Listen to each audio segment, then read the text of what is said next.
Je viens de me faire opérer une dent de sagesse, j'ai très mal. Ouh là là là là. Du coup, je cherchais un sujet qui soit léger et qui parle pas d'islam pour une fois, histoire de me détendre et de me changer les idées. J'ai trouvé un space de Citizen sur la DSA, la loi DSA. Et bon bah voilà, je mets l'image comme ça tout le monde voit le titre. Bon bah j'ai décidé de faire une vidéo, comment dire, détente et facile à faire par rapport à mes sujets habituels. Oh putain comment j'ai mal. Sur ce sujet parce que bah, j'ai un peu... En fait je suis monté dans le space une première fois, j'entendais le son et puis ensuite en revenant j'entendais plus le son. Bon, je sais pas ce qui s'est passé, erreur technique, j'ai pu commenter un peu dans la bulle, mais alors bon, bon, ça m'étonnerait, vu comment il s'organise son emploi du temps, ça m'étonnerait que Citizen entende, mais j'ai la flemme de toujours envoyer aux gens concernés les trucs que je fais, ça me demande à chaque fois des minutes. Bon, je lui enverrai peut-être si j'ai le temps, mais je vais d'abord faire des reproches à sa façon de gérer les spaces. Des reproches neutres, hein, pas méchants. Mais beaucoup trop autoritaire, il demande aux gens beaucoup trop de codes, de conduite. Alors ils montent tous, ils disent que l'eau mouille, ils redescendent et même quand ils disent l'eau mouille, il arrive à leur couper la parole en disant là t'es en train de dire que l'eau mouille, donc il faudrait qu'il change s'il veut faire des spaces avec plus d'auditeurs parce que sinon là il a quelques, on va dire, quelques clients fidèles qui aiment dire que l'eau mouille et qui sont en fait dans la queue de comète des activités qui cherchaient à défendre Macron avant qu'il soit disqualifié et puis qui ont gardé une nostalgie de ces conversations où on dit l'eau mouille en étant content, en montrant qu'on a des connaissances, etc. Et en fait, le problème, le Citizen n'est pas comme ça, lui, il n'a pas grand chose à voir. Par contre, il est connu de ces personnes parce qu'il faisait des spaces avant et comme il est très sévère, il a tendance à faire fuir tous les gens qui veulent s'exprimer en les écrasant, en les recalant, en faisant un peu le jury dans les concours, vous savez, de profs, de ceci, de cela, d'intellectuels. Et je pense qu'il se tire une balle dans le pied et qu'il empêche... en fait, du coup, il voudrait filtrer de mauvais contenus, mais il filtre aussi probablement beaucoup de contenus qui sont ni mauvais ni bons, mais qui pourraient l'intéresser. C'est un peu dommage. Bon, cela dit, c'est parce que j'ai mal à la dent que j'ai commencé par cette remarque spontanée, parce qu'elle était facile à faire et tout le monde le voit.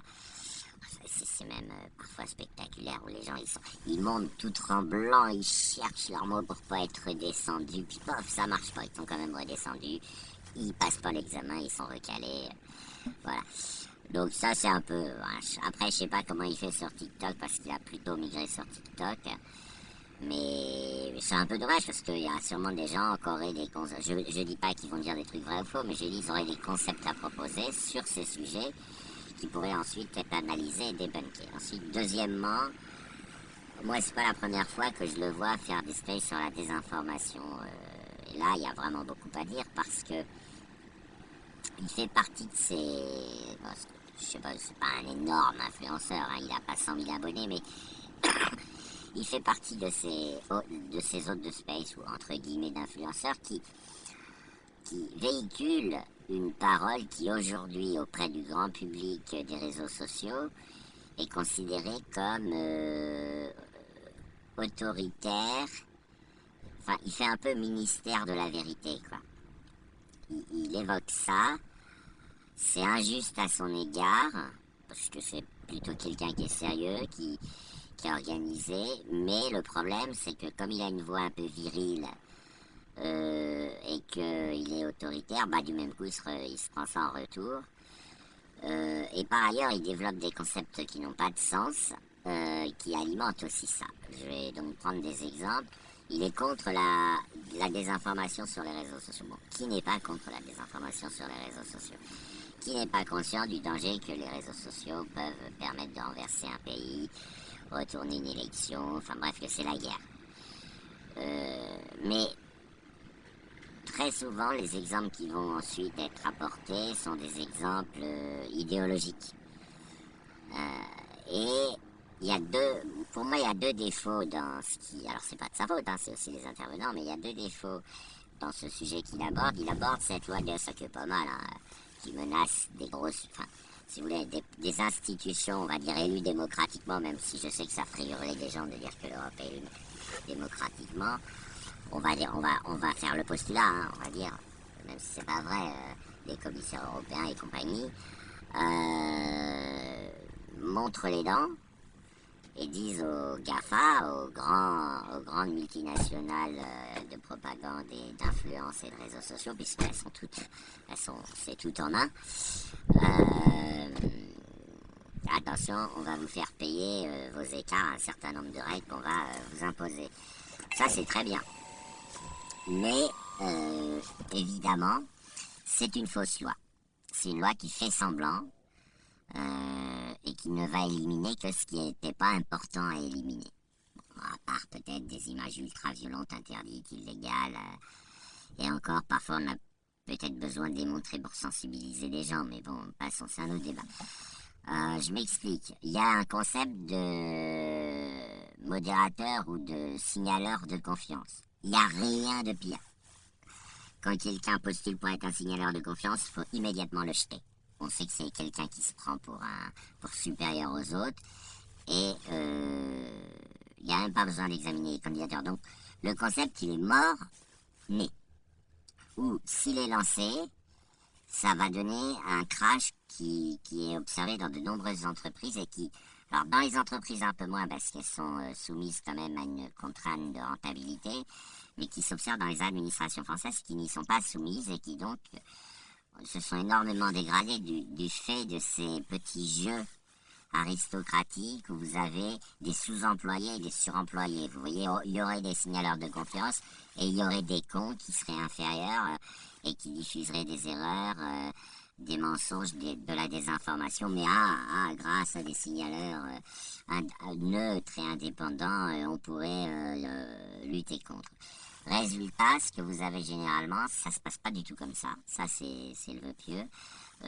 Ça se passe que vous avez des gens qui sont moins politisés et plus individualistes, mais plus narcissiques surtout, si vous les payez pas, et qui vont venir trouver là de quoi alimenter leur narcissisme. Alors, je suis un signaleur de confiance, hein. Attention. Vous voyez ce que je veux dire. Et ça, c'est un phénomène, en fait, général. Ce n'est pas exceptionnel. Sur une centaine de gens qui seront candidats, 90 seront véreux et vous ne pourrez pas identifier au départ ceux qui sont corrects. On a les mêmes phénomènes dans toutes les administrations avec, c'est pas forcément le chef, hein, ça peut être une sous-couche de sous-chefs, de sous-cheffaillons qui sont nuisibles, mais en fait ils ne le sont pas parce qu'ils sont méchants, mais parce qu'ils sont narcissiques ou carriéristes et donc ils ont monté pour écraser les autres ou se sentir supérieur aux autres. C'est-à-dire qu'ils n'ont pas de compartiment entre le salaire et la vision de soi. Ils vont monter, tirer, enfin si vous voulez, je dirais que le salaire est presque secondaire, même parfois. Ils veulent être là pour être supérieurs aux autres. Et du coup, ils font du mauvais boulot, ils écrasent les autres, ils règlent leur compte psychologique et affectif. Donc ça, c'est pour ça que c'est une fausse bonne idée. Ça ne peut pas marcher. Ça ne marchera pas. Et vous verrez, on peut faire le pari. Maintenant, il faut voir le piège. Les élus sont moins puissants que les milliardaires. Alors, il y a tout un jeu de négociation. C'est quand même un petit peu quelque chose d'être élu. Ça donne un petit peu de pouvoir, mais pas beaucoup. Parce que quand vous êtes élu, hélas, vous n'êtes pas compétent. C'est dit comme ça, c'est un peu simplifié. Mais voilà, l'élection démocratique n'est pas un examen. Et donc, un élu, il est comme un con. Une fois qu'il est élu, il dit je veux ceci, je veux cela, mais il faudra que je consulte des spécialistes. Les spécialistes, c'est les gens qui ont le pouvoir, les milliardaires, les intermédiaires qui construisent, qui font, qui défont. Et en fait, ce contre quoi il faut lutter, c'est qu'ils agissent mal, mais dans leur intérêt d'enrichissement. Mais c'est pas toujours le cas, hein. Tous les capitaines d'industrie, tous les milliardaires agissent pas forcément. Souvent, quand ils sont déjà riches, ils n'ont pas besoin de s'enrichir plus. contrairement à ce que les gens croient. Et du coup, quand vous prenez une institution comme l'Europe, qui est un repère de gens qui, au fond, ne peuvent rien faire et sont donc obligés de faire semblant, et pour, comment dire, pour habiter leur représentation d'eux-mêmes en faisant semblant, ils ont besoin de faire des mesures impopulaires ou de faire semblant d'être des intellos et de prendre des décisions technocratiques afin que la critique de leur incompétence devienne, vous voyez, c'est pernicieux, hein, deviennent une critique de leur idéologie, de leur mondialisme, par exemple, etc. Ça, ils rêvent et ils consomment de l'accusation d'être des mondialistes mal intentionnés, parce que ça leur permet de ne pas être accusés d'incompétence, ce qu'ils sont. Et alors après, je dis pas que j'ai la solution, je dis pas comment faire qu'on ait des équipes à la tête de l'Europe compétentes, ça c'est tout le système des examens, des recrutements et des mécanismes d'accès, mais le fait est que toutes les mesures bidons qui sont prises par ces élus, elles vont contrarier les gens, mais en plus il va y avoir des ingrédients qui vont être ajoutés, destinés à faire hurler les gens pour que leur hurlement ne soit, au lieu d'être une attestation qu'il y a quelqu'un qui est incompétent quelque part, c'est une attestation qu'il y a des oppositions politiques. Et les oppositions politiques, inutile de vous dire qu'ils s'en foutent. Hein. C'est pas, voilà. Du coup, il va dire, ah, regardez, c'est un opposant politique, ah, regardez, c'est un Frexiter, ah, regardez, c'est un mec d'extrême droite, ah, regardez, c'est un LFI star, voilà. Donc, il faut avoir conscience de ça parce que la manipulation principale, elle est là. Elle est de cacher l'incompétence en faisant, comment dire, en organisant son impopularité au milieu. Comme ça, on peut accuser tous les autres d'être radicaux et extrémistes et on reste au pouvoir et ça marche bien. Donc, la première de toutes les manipulations, elle est là. Et le risque avec cette manipulation, c'est effectivement d'avoir une incompétence pas vue qui se développe et qui se met à, comme l'entropie, d'ailleurs on peut faire des calculs,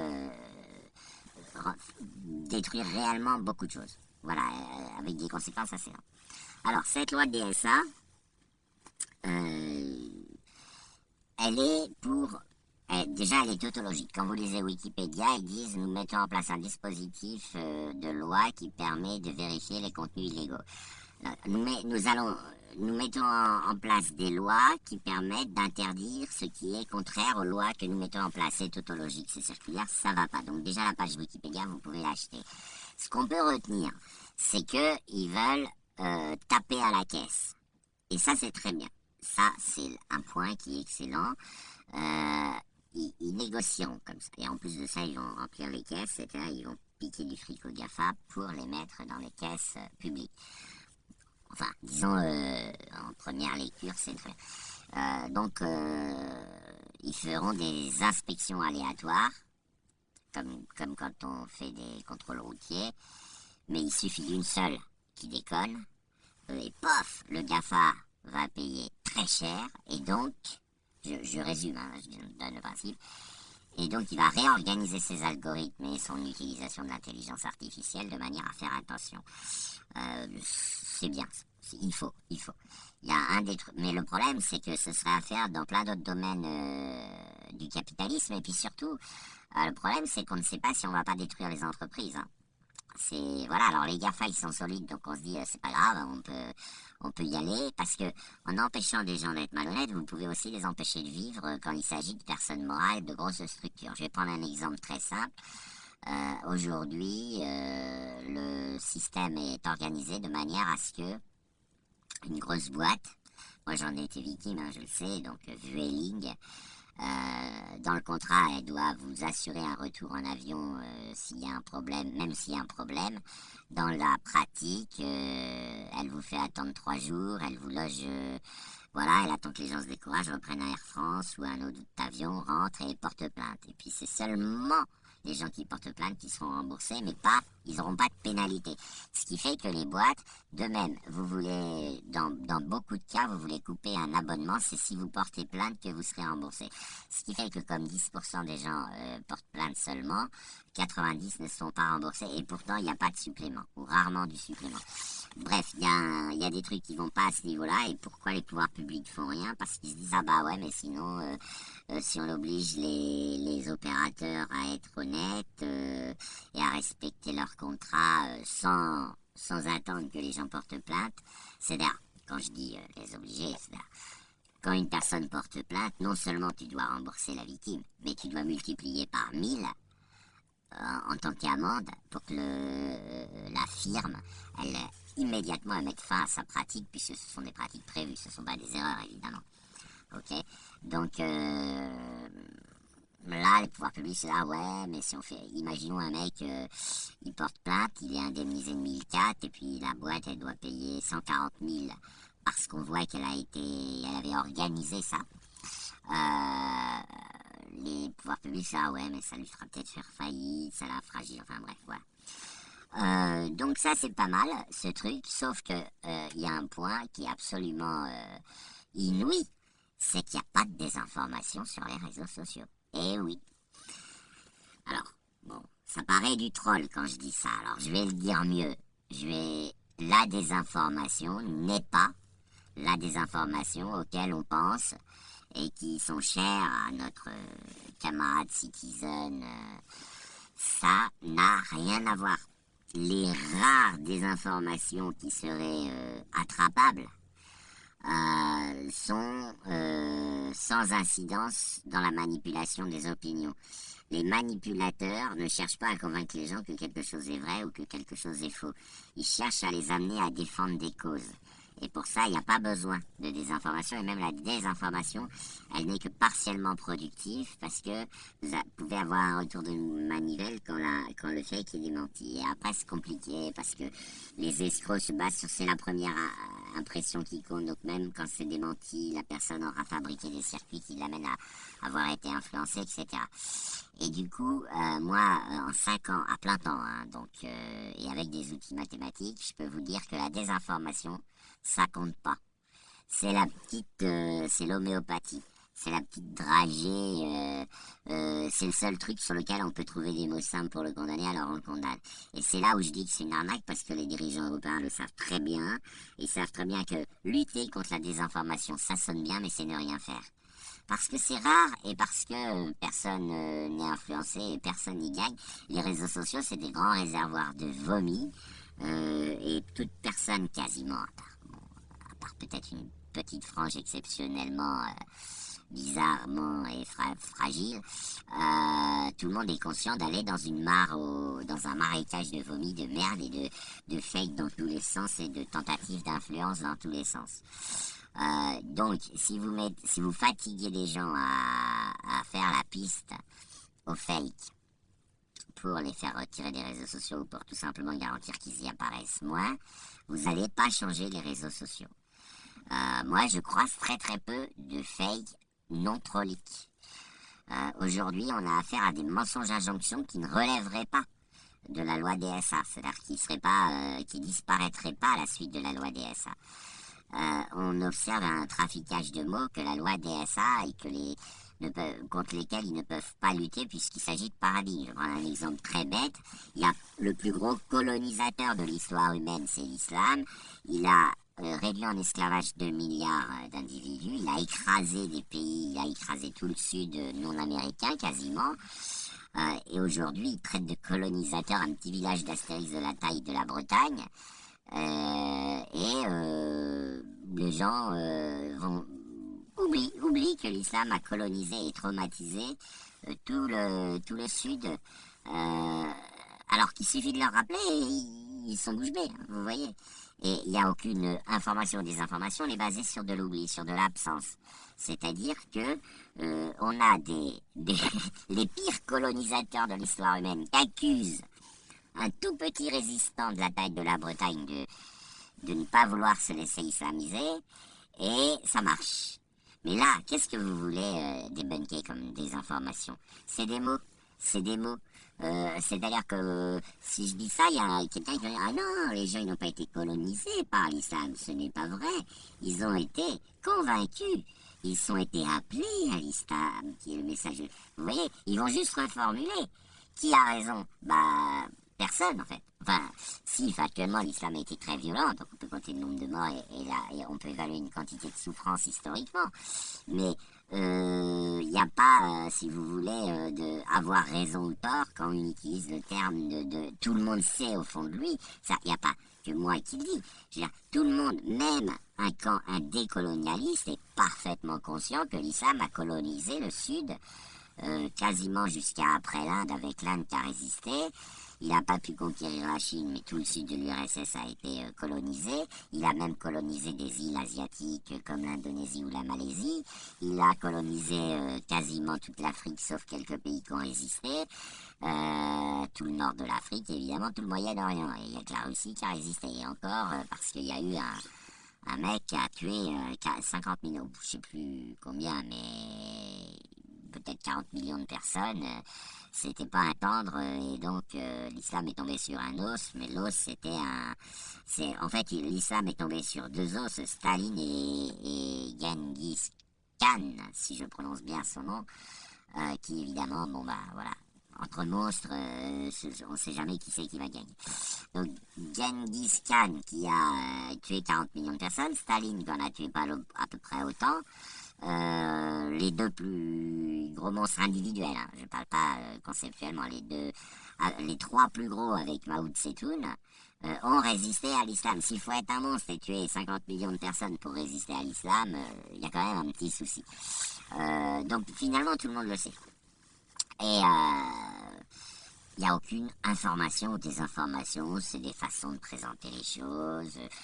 Pour le mouvement antiraciste décolonial, l'islam est la vérité absolue, qui doit être mondialement répandue, il doit y avoir un califat mondial, et le mouvement antiraciste décolonial, il est destiné à taper sur l'Occident en l'accusant de résister illégitimement, et pour ça il le traite de colon. C'est une bonne guerre, mais si vous voulez... C'est des colons contre des colons, mais entre les deux, l'islam, il a pénétré dans les têtes, il a induit du syndrome de Stockholm. L'Occident, il a plutôt fait une guerre, je dirais, physique et pas mal. Enfin, voilà. Après, je vais pas.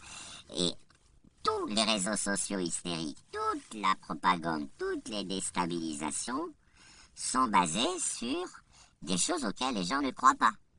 Donc, cette idée que vous allez influencer ou déstabiliser un pays en faisant croire aux gens quelque chose, c'est une idée qui est homéopathique. Elle n'est pas totalement fausse, mais ça joue sur 1%. Et si vous supprimez ça, l'adversaire, c'est-à-dire tous les manipulateurs collectifs, tous les lobbies, toutes les entités guerrières, il va s'adapter et il va être encore plus féroce. Vous voyez, alors que là, vous laissez faire, comme dans l'allégorie de Hegel, il se vautre, il est dans son orgie, et vous avez les platistes qui se développent, et ça, c'est une excellente chose, parce que plus ils se développeront, plus leur défaite est assurée. Vous avez bon, si vous l'enlevez, et si vous voulez, je vais prendre un exemple de la guerre de l'Occident contre l'islam. Si vous enlevez les platistes, vous allez devoir affronter des prosélytes islamiques et des djihadistes qui vous diront que la terre est ronde. Vous aurez un truc de moins contre eux. Mais pourtant la terre est ronde. On peut le prouver très facilement à main nue et sans aucun matériel et aucune référence d'autorité. Mais ils y pensent pas, donc si vous voulez, voilà, le platisme est une excellente nouvelle. De même, les soi-disant, enfin toute la team, on va vous prouver l'islam par l'épistémologie, faut qu'ils se développent. Parce que c'est comme un ballon qui gonfle, vous aurez juste à mettre une aiguille et c'est terminé pour eux. S'ils se développent pas, vous aurez des gens plus solides, mieux adaptés, qui vont plus mentir. C'est-à-dire que si vous faites des efforts à peu près vains pour lutter contre la désinformation sur les réseaux sociaux, vous aurez une désinformation un peu plus subtile qui prendra le relais et ainsi de suite. Et sachant, encore une fois, j'insiste, Je vais prendre un exemple très simple. Moi, si je me fais traiter de raciste par un LFI bon, islamophobe, il a raison de le penser, j'affiche mon islamophobie, mais de raciste, de facho, d'extrême droite, de tout ce que vous voulez, je ne dément pas pourquoi. Parce que je sais qu'il n'y croit pas lui-même. Donc c'est pas quelqu'un qui se trompe, c'est quelqu'un qui ment et qui utilise une autre modalité pour les phrases. Il va m'accuser d'être raciste, comme il me tirerait une balle dessus, si vous voulez. Il pense pas une seconde que je suis raciste, mais il a ce réflexe de la même manière que la stratégie LFiste, qui accuse de racistes, de fachos, d'islamophobes, de tout ce que vous voulez, tous les gens qui sont pas d'accord avec eux, et ça va loin, hein, ils sont même allés jusqu'à dire, et même pas que, vous avez Emmanuel Todd, qui n'est quand même pas François Burgat, qui dit, la laïcité, c'est de l'islamophobie. Donc, si vous voulez, qu'est-ce que vous allez... vous voulez convaincre des gens qu'un truc est faux, ils savent déjà que c'est faux. Ils savent déjà que c'est faux.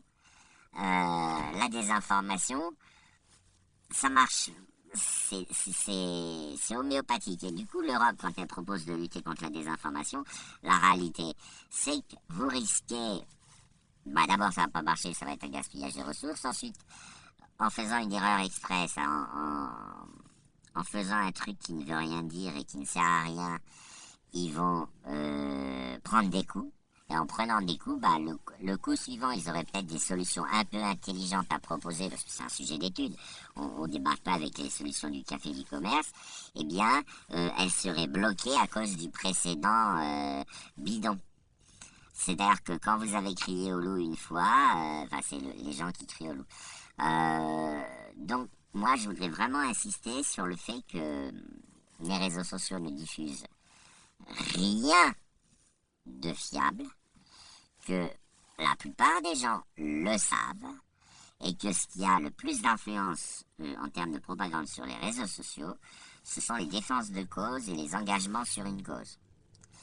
Et donc, si une loi veut éviter, si une loi réelle et sérieuse veut lutter contre ça, il n'y a pas besoin de limiter la liberté d'expression, il y a besoin de développer des mécaniques de sincérité. C'est-à-dire, ces mécaniques de sincérité, ça consiste, c'est d'ailleurs été à l'origine de la loi Guesso, dont tout le monde l'accuse d'avoir limité la liberté d'expression en interdisant le révisionnisme.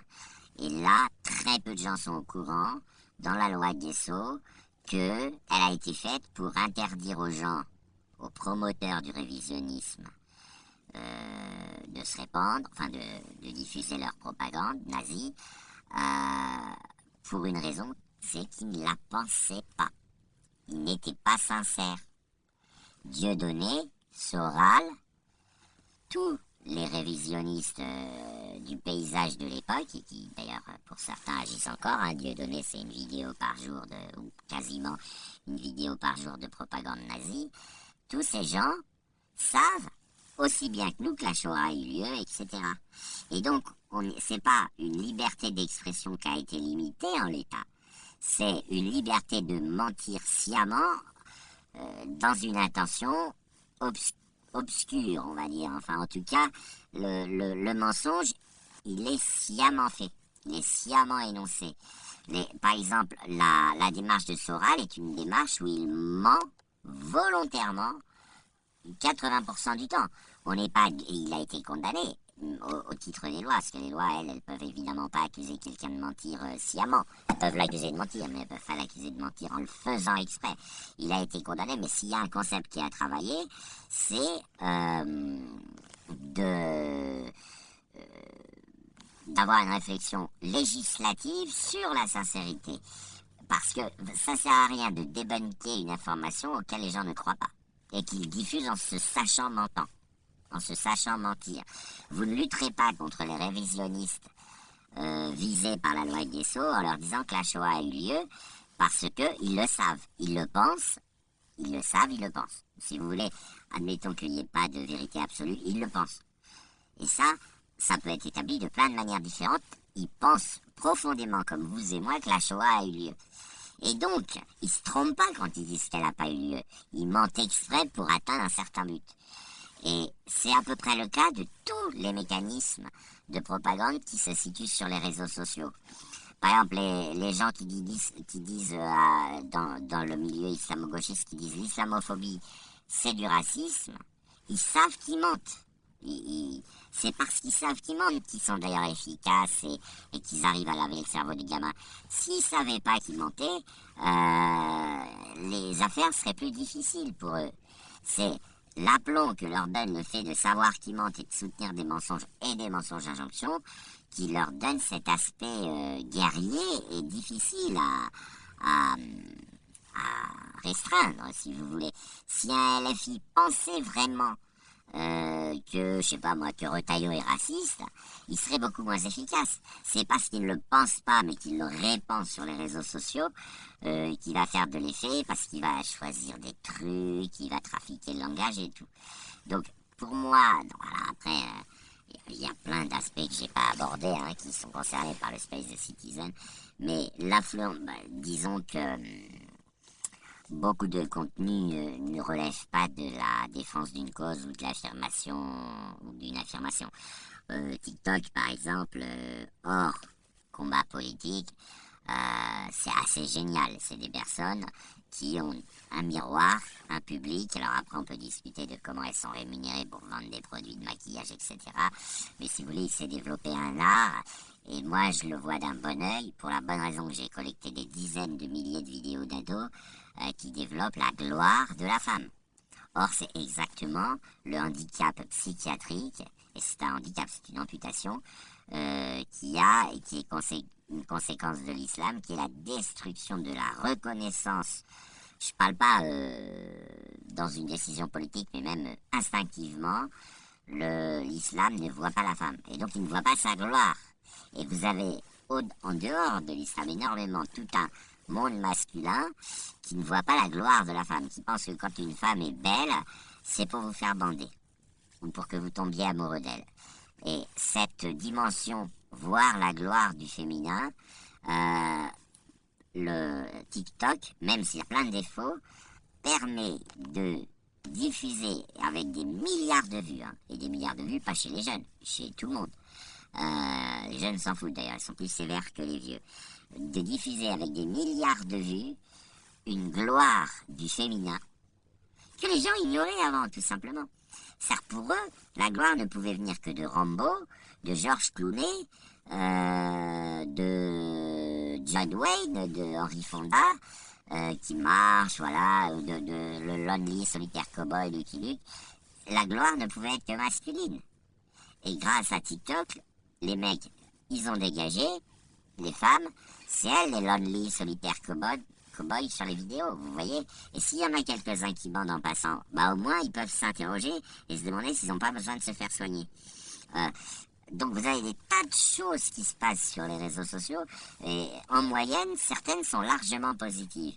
Les ados, les bourgeoises qui se filment au ski ou au Club Med, elles révèlent par là que la richesse, c'est pas que du confort. Et si vous voulez, ça peut éventuellement motiver des gens à travailler, à passer des diplômes, à gagner de l'argent, enfin bref, parce que peut probablement sortir du libéralisme avec un système qui rase gratis et avec tout le monde à égalité. Donc, les gens qui regardent des ados qui vont au ski, les jeunes en particulier, qui n'ont pas les moyens d'y aller, alors certes, ça c'est un défaut de la nature humaine qui peut aussi être corrigé par l'enseignement. Certes, ils sont jaloux, aigris en se disant « Ah, ces bourgeoises-là, elles ont des combinaisons de ski à 2000 €, elles sont bronzées, elles se la racontent. » Certes, ça c'est une réaction d'hostilité guerrière, mais ça leur donne aussi envie si vous voulez, c'est un affichage de bourgeoisie qui peut montrer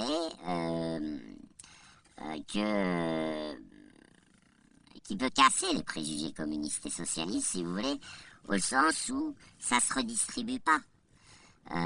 Les gens disent toujours les riches ils possèdent les ressources. Non, ils les commandent, mais ils les redistribuent. Enfin, si vous voulez, voilà, un riche ça mange pas plus que vous.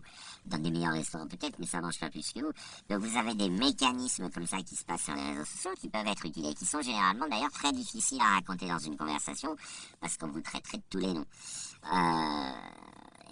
Voilà, donc encore une fois, la désinformation sur les réseaux sociaux, lutter contre la désinformation sur les réseaux sociaux, c'est vraiment prétendre qu'on va vider l'océan avec une cuillère à café, et c'est vraiment faire semblant d'agir contre un supposé danger, qui l'est, lui, le danger il est parfaitement réel, mais c'est faire semblant d'agir alors qu'on n'agit pas.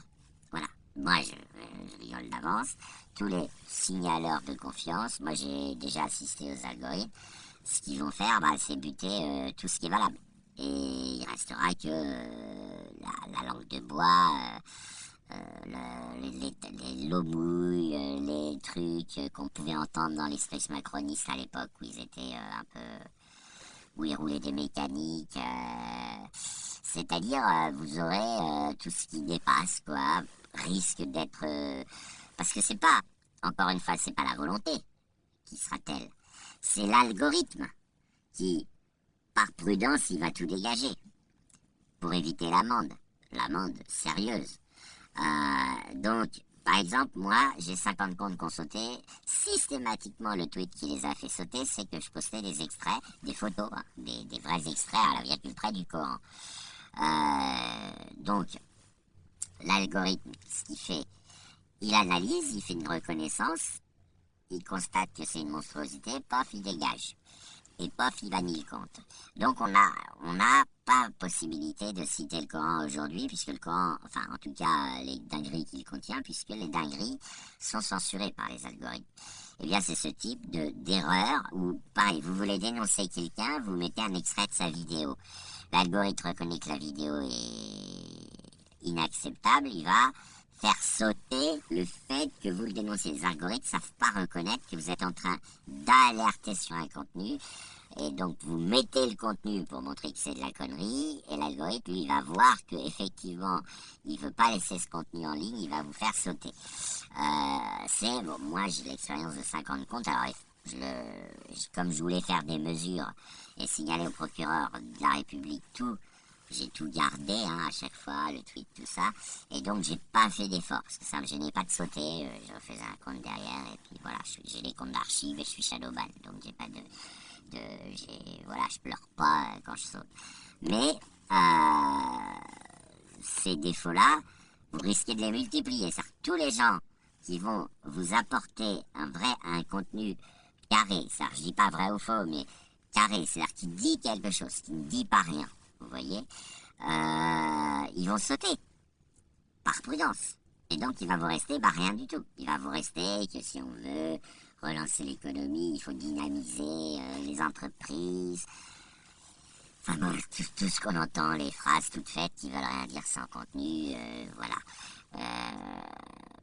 Donc, allez, c'est bon, j'arrête là. J'ai réussi à pas penser à mon mal dedans, c'est déjà ça.